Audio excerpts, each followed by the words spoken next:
direct investment.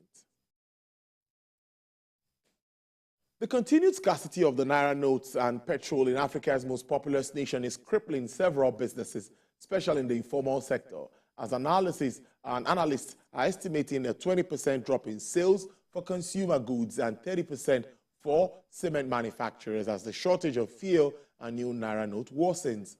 Amidst the projection of a tepid economic growth for the country in the year 2023, the current scarcity of the currency notes and petrol is leaving critical sectors such as trade and agriculture particularly vulnerable as these sectors contribute significantly to the country's gross domestic product. Apart from the impact on investment, analysts say that the Naira notes and petrol crisis could affect the projected easing of the country's inflation rate, a development most likely to plunge more Nigerians into poverty. Well, joining me now via Zoom to give insight into the current economic situation in the country, he's a global economic consultant and is also a strategist, a development economist, enterprise development and public policy analyst, Professor Ken Ife. Prof, good afternoon and thank you so much for your time.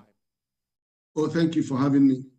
I also congratulate you talking about the board, the finance inaugurated board, which you have a heavy task, I know, ahead of you. We're going to talk about that to also along our discussion today. But congratulations, Prof. Well deserved. Thank you very much. Yes. Prof, I'd like to ask first, in real terms, I know you've gone round the street of Abuja, you obviously, to see what's been happening, even when you go out your daily activities. What have you noticed with regards to long queues at ATM galleries? We saw videos and all of that. People are getting so angry and can't even hold it anymore. It's sad that I have money in the bank and I can't even access it when I have things I'm supposed to do with my funds. How does this come to you and what have you seen so far? Well, I would say I was pleasantly surprised because nobody intended this. These measures are actually good for our economy.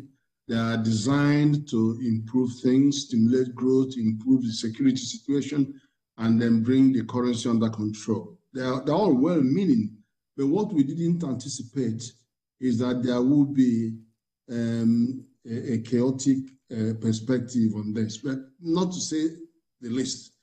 It's all coming under control. I just went out before, because of your interview, to check a few banks to see for myself what is going on. And I could see security presence, the presence of security officials and CBN bank officials, in some of these banks.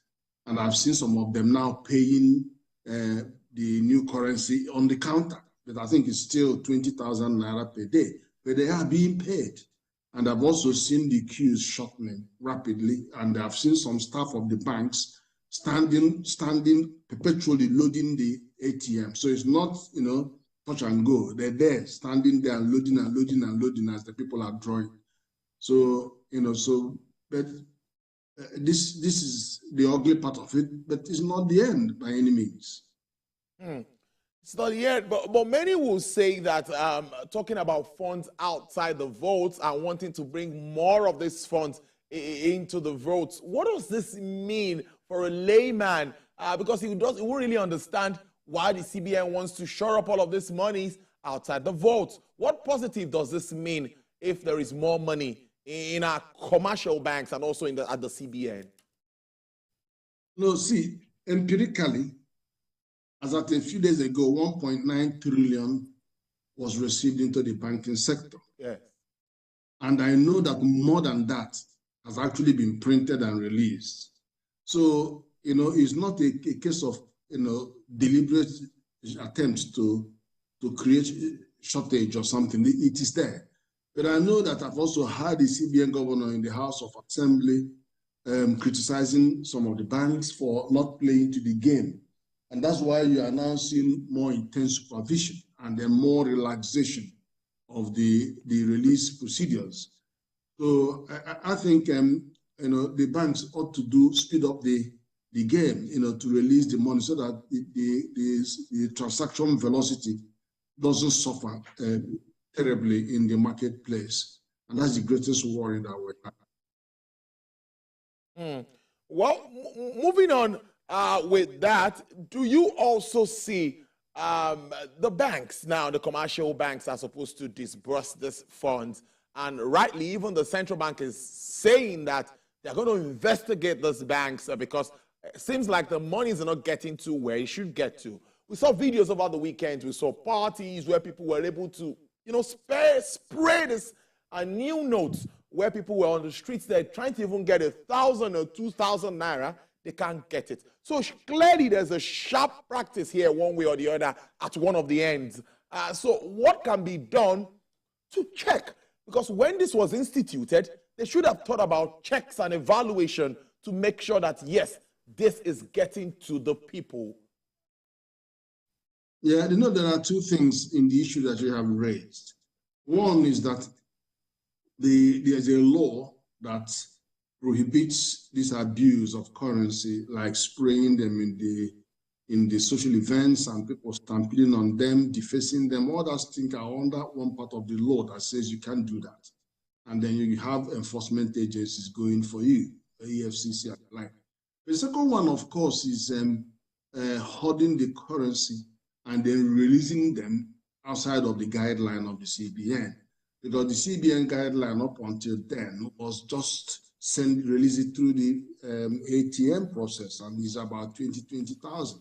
Obviously, for you to have them in those bundles means that somebody is violating the guideline there up until that. So there will be, you can understand why the CBN governor was angry about it and why they stepped up the supervision this morning, or starting from yesterday, actually.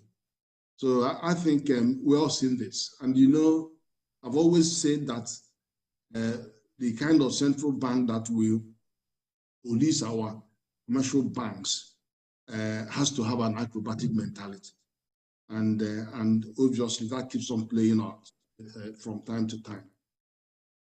How well does having so much money outside the banking vault or outside the CBN vault, how much does it affect the efficacy of monetary policy?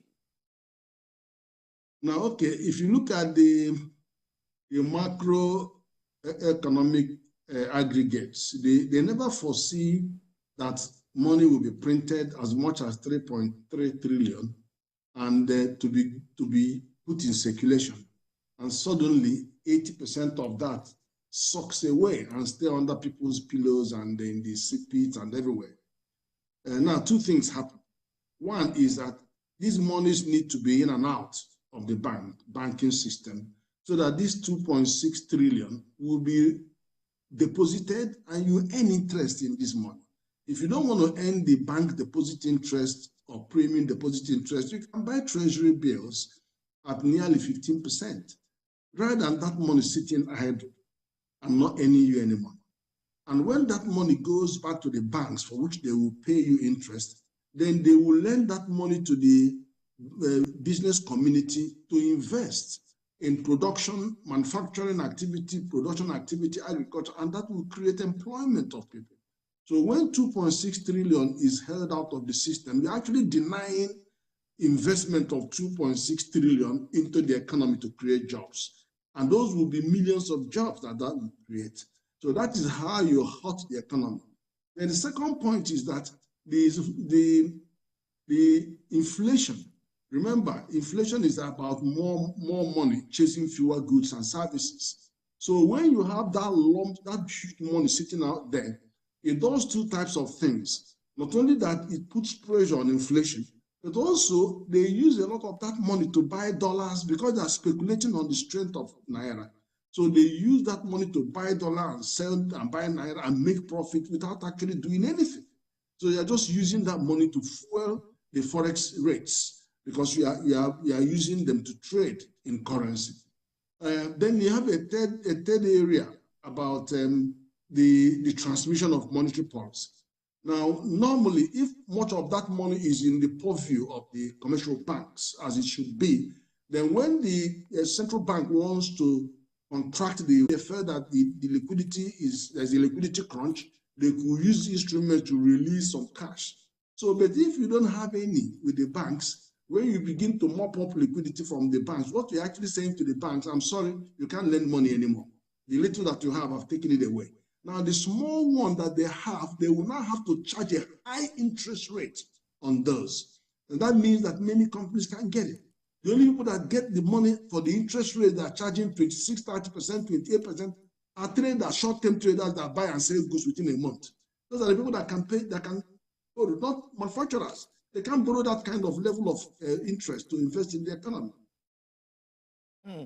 But Prof, in as much as we look at the whole situation, it's few weeks to an election, and we know what's been happening with fuel scarcity.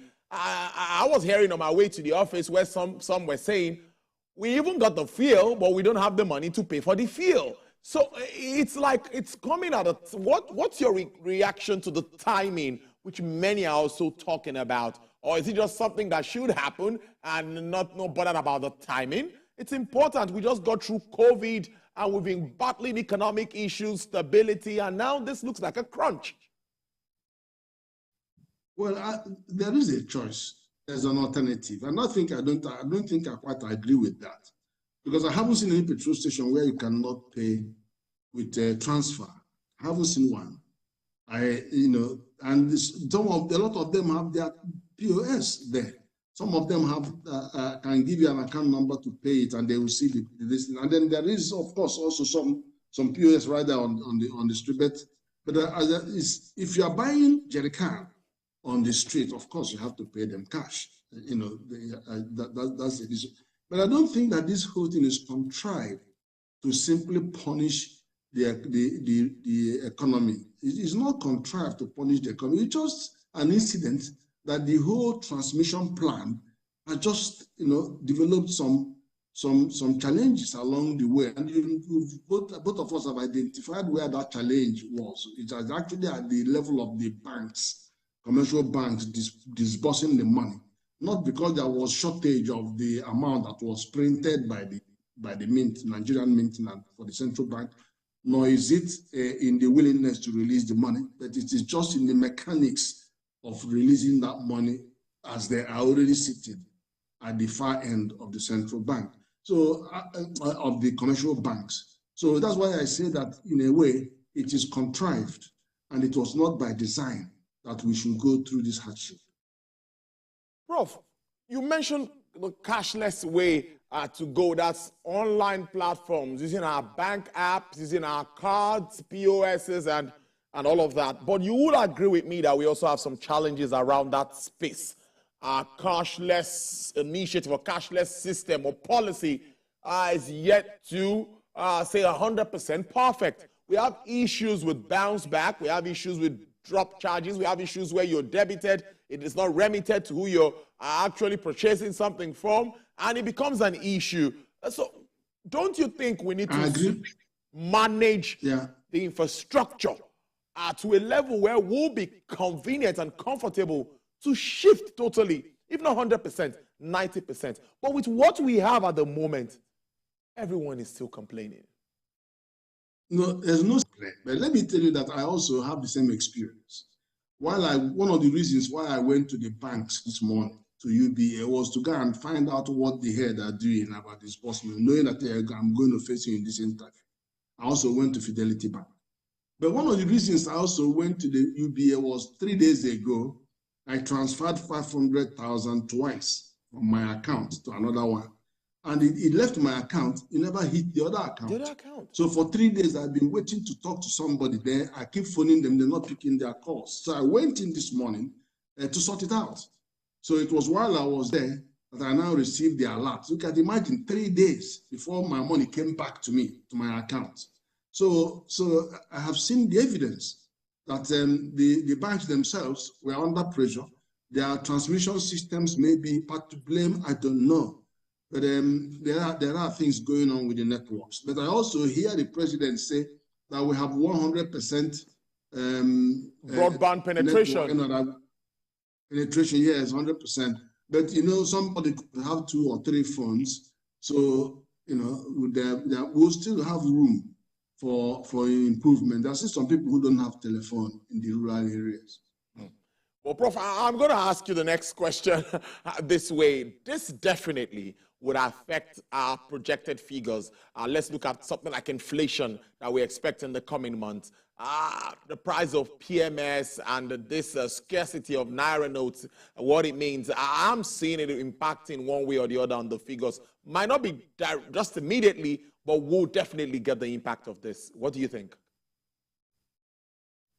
Well, I cannot disagree with you that there will be an impact. We know, for example, our cash economy, which is at the level of the informal traders, there will be hit. There's no doubt about it. The velocity of the transaction will slow down. But I went to the market again before coming to you to check. The market is trading, except that they're not trading in cash. But they are buying and selling, and everybody's having their phone buying and selling. Fortunately, this morning, yesterday, I couldn't see the people disbursing cash, the POSs, but today, there was a queue at the POSs, they were disbursing cash. So which means that they have been able to get some cash off the banks. So that is improving. But this is only a matter of a week or 2 weeks, and we'll be all right. I think so. So I think we'll be all right.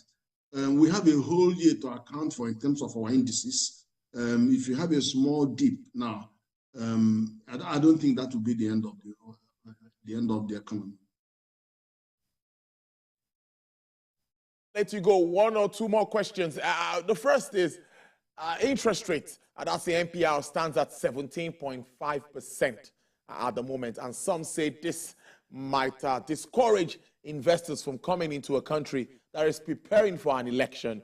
Already, investors are sitting on the fence. What effect do you think this would have on the real sector? No, inevitably, we are not alone in this. Virtually every country is ended quantitative easing and then pushing up on the NPR rates to see if they can use that in a way to help tame inflation, but also to encourage some of the portfolio investments. You know, the foreign portfolio investment, they thrive on higher interest rates and higher yields on securities. But that is on one hand. They also have to worry about other structural issues, you know, in the economy that perhaps may be discouraging them, like still having adequacy of power. In South Africa, people are on the street complaining about power, even though South Africa has 40 times more power than Nigeria per capita, in terms of per capita. But they are still screaming and getting violent about it. Nigeria has been suffering this for 60 years, and we haven't turned it to violence. But anyway, there are the other areas about that is if the inflation is high, as it is at 21%, and the NPR rate is at 17.5%. Some investors will be worried about the spread. If they think the spread, because that means you have a negative real interest. You know what I mean? So some will be worried about. But those who are concerned more about the safety of their investment than making profit will probably go for treasury bills because it's 100% guarantees with the government. So you've got all that in the air at the moment. But I think the economy will begin to cool sooner than later. Prof, before I let you go, let's talk about the Ministry of Finance Incorporated Board. What are your expectations? Or just tell us what we should be expecting, yes, from this board. Well, that was the one I didn't think we were going to talk about. They are trying to drag me into this. I just want... It's because I have a board chairman that should be talking about it from the perspective of the board. Okay. And then also the chief executive who should also be talking about it from there. And then the president is the chairman of the governing council where I am. Okay. But anyway, I think just very briefly, yes. What I know is that, in 1958, just before our independence, we have the colonial master set up MOFI, Ministry of Finance Incorporated. Singapore, India, all of those colonies had the same. And so ours had the same life with those. But what then happened was that the likes of Singapore in 1974 transformed their own Ministry of Finance Incorporated into a world-class asset management and investment company. And they've done well. They are now in 11 countries. They have offices in those countries. In many of those countries, they have over 900 employees. Olam, Olam. Olam is in Nigeria, and Olam is one of the biggest investors. In fact, it's the biggest supplier of crude, trading on crude in Nigeria, and is in agriculture in a big way. They are owned by Singapore, Temasek. Temasek is the name that they gave to their Ministry of Finance Incorporated. So you can see them, and the assets of that company is over $300 billion. Now, so you can see, you have to compare like to like. That is where we are going. We are going along that track, but except that we are going to, do it shorter than it took them. What I was, President says, give me 100 billion, 100 trillion in 10 years. And my response is that we might actually do it in 3 years, 3 to 4 years. And because we have a very big asset base in this country. We have 44 solid minerals. We are in South Africa, 4 of their solid minerals are accounting for nearly 40 to 50% of their revenue. And then you have the likes of other countries that are doing extremely well from the assets. So we have oil as well. We have oil assets, as you know, refineries, a lot of these assets that now return back to government because NNPC is now a private company. We have our airspace. Our airlines are not there, they will come. Our shipping lines are not there, so we're not even taking the 40% cabotage under the cabotage law. And then you have the right of ways of government in every traffic and every highway. We have so much in terms, even the licensing around the 5G, all these those assets. So we're going to be looking at these assets. And of course, you know that the current assets that are all over the place are more than 30 trillion. So we're going to have to get them, sort them out, value some of them, create portfolios, and then make sure we sweat those assets to give all the liquidity that we need. And at the moment, the story around our debt is borrow, debt finance. And we haven't had opportunities to move into asset-based finance to alter the narrative and then actually put us in a recovery position. So that's what we're going to be focusing on right now. Interesting stuff there. We'll keep a tab on you. Professor Ken Ife is a global economic consultant, is a strategist, enterprise development and policy analyst. Thank you so much for your time on the show. We really do appreciate this. Thank you. Thank you for having me. All right.